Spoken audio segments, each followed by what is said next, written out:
Hello welcome to commerce educational channel infinite nomad. ഇന്ന് നമ്മൾ marketing മാനേജ്മെൻറ്റിലെ ഇമ്പോർട്ടൻറ്റ് ടോപ്പിക്കായ STP stand for segmentation, targeting and positioning.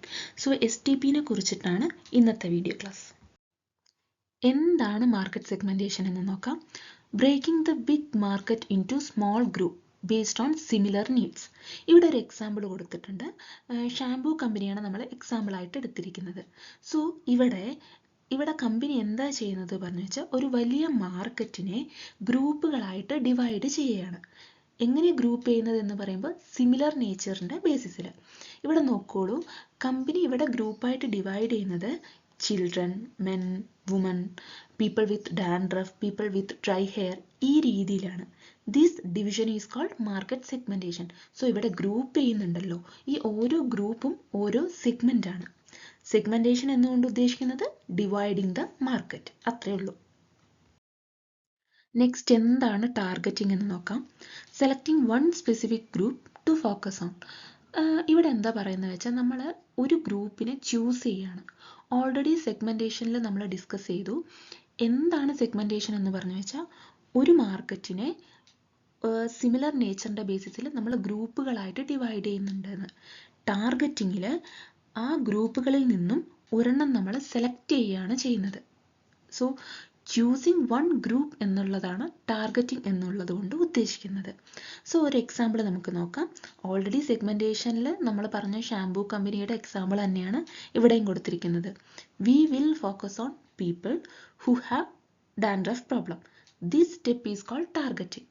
നമ്മൾ സെഗ്മെൻറ്റേഷനിൽ സിമിലർ നേച്ചറിൻ്റെ ബേസിസിൽ മാർക്കറ്റിനെ ഡിവൈഡ് ചെയ്തു. അതായത് children, woman, people with dandruff problem, people with dry hair, അങ്ങനെയുള്ള രീതിയിൽ. സോ ഇവിടെ പീപ്പിൾ വിത്ത് ഡാൻഡ്രഫ് പ്രോബ്ലം എന്ന ഗ്രൂപ്പിനെ, ഒരു സെഗ്മെൻറ്റിനെ നമ്മൾ ചൂസ് ചെയ്യാണ് ചെയ്യുന്നത്. Next positioning. പൊസിഷനിങ് എന്ന് പറഞ്ഞുകൊണ്ട് ഉദ്ദേശിക്കുന്നത് creating A clear image of the product in customer mind. നമ്മുടെ കസ്റ്റമറിലേക്ക് നമ്മുടെ പ്രോഡക്റ്റിനെ കുറിച്ചിട്ടൊരു ക്ലിയർ ഇമേജ് ഉണ്ടാക്കിയെടുക്കുക. നമ്മൾ ഓൾറെഡി പറഞ്ഞ എക്സാമ്പിൾ എടുക്കുക. അതായത് നമ്മുടെ ഷാംപൂ കമ്പനി ഫസ്റ്റ് സെഗ്മെൻറ്റേഷൻ ചെയ്തു. അതിൽ ഒരു സെഗ്മെൻറ്റ് ചൂസ് ചെയ്തു. സോ അതാണല്ലോ ടാർഗറ്റിംഗ്. ആ ചൂസ് ചെയ്തത് എന്തായിരുന്നു? നമ്മുടെ പീപ്പിൾ വിത്ത് ഡാൻഡ്രഫ് പ്രോബ്ലം ആയിരുന്നു. സോ ഇവിടെ എങ്ങനെയാണ് പൊസിഷനിങ് ചെയ്യുന്നത് ഷാംപൂ കമ്പനി എന്ന് വെച്ചാൽ the number 1 expert solution for dandruff free hair. ഈ രീതിയിലാണ് ആ ഷാംപൂവിനെ അവർ പ്രൊമോട്ട് ചെയ്യുന്നത്. ഇതിലൂടെയാണ് പൊസിഷനിങ് ചെയ്യുന്നത്. ഇപ്പം നമ്മുടെ നോർമലായിട്ടൊരു എക്സാമ്പിൾ പറയുകയാണെന്ന് വെച്ചാൽ Head and Shoulder position itself as an anti dandruff specialist. This is called positioning. നമ്മൾ നോക്കോളൂ, നമ്മളിപ്പോൾ ഒരു ഡാൻഡ്രഫ് പ്രോബ്ലം ഉള്ളൊരു വ്യക്തിയാണെന്ന് വിചാരിച്ചാൽ നമ്മൾ ആദ്യം തന്നെ ചൂസ് ചെയ്യുന്നത് മേ ബി ഈ ഹെഡ് ആൻഡ് ഷോൾഡർ ആയിരിക്കും. കാരണം അവർ പ്രൊമോട്ട് ചെയ്തിരിക്കുന്നത് എങ്ങനെയാണ്? It is anti dandruff specialist എന്ന രീതിയിലാണ്. സോ നമ്മളത് വാങ്ങിച്ച് ട്രൈ ചെയ്യും. ഇതാണ് പൊസിഷനിങ് എന്നുകൊണ്ട് ഉദ്ദേശിക്കുന്നത്. നെക്സ്റ്റ് ഒരു ചെറിയ ടോപ്പിക് കൂടെ ഡിസ്കസ് ചെയ്യാം. Straddle positioning. It is when a company try to position its product in two different way at the same time, usually to attract two different type of customers.